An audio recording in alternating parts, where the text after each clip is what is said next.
Cooler की गुत्थी। गांव में रामू नाम का एक गरीब आदमी रहता था जो अपने छोटे से परिवार के साथ एक टूटी फूटी झोपड़ी में रहता था। गर्मी के दिनों में उसकी झोपड़ी तंदूर जैसी गर्म हो जाती थी और परिवार को बहुत तकलीफ होती थी। रामू दिन रात मेहनत करता लेकिन इतनी आमदनी नहीं होती थी कि ये कूलर खरीदा जा सके। एक दिन रामू अपने काम से लौट रहा था तो उसने रास्ते में एक बड़ा सा कूलर देखा। कूलर बहुत ही अच्छा और नया था लेकिन सड़क किनारे पड़ा था। रामू ने इधर उधर देखा पर कोई नजर नहीं आया। उसे लगा कि शायद किसी ने इसे फेंक दिया होगा। उसने सोचा क्यों ना मैं इसे अपने घर ले जाऊं, परिवार को राहत मिलेगी। रामू ने किसी तरह उस कूलर को उठाकर अपने घर ले आया। परिवार के लोग कूलर देखकर बहुत खुश हुए। उन्होंने तुरंत ही कूलर को चालू किया और ठंडी हवा ने सबकी जान में जान डाल दी।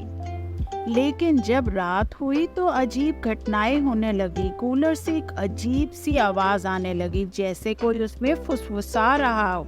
रामू की पत्नी सविता ने डरते हुए कहा, रामू ये आवाज कैसी है? मुझे तो डर लग रहा है। रामू ने हिम्मत जुटाकर कूलर के पास जाकर देखा लेकिन कुछ समझ नहीं आया। अगले दिन उसने गांव के कुछ लोगों को बुलाया और उन्हें कूलर दिखाया।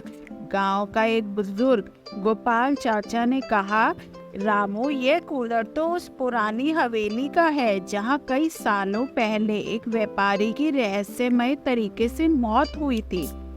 यह सुनकर सब लोग हैरान रह गए। गोपाल चाचा ने बताया कि व्यापारी के मरने के बाद से ही हवेली में अजीब घटनाएं घटने लगी थी। लोग कहते थे कि व्यापारी की आत्मा अभी भी वहां भटकती है। रामू ने डरते हुए पूछा, तो अब हम क्या करें? यह कूलर तो हमारे लिए बहुत जरूरी है। गोपाल चाचा ने सुझाव दिया, रामू इस कूलर को उसी हवेली में वापस ले जाओ। व्यापारी की आत्मा शायद शांत हो जाएगी और गांव में शांति रहेगी। रामू और गांव के कुछ लोग कूलर को वापस उसी हवेली में ले गए।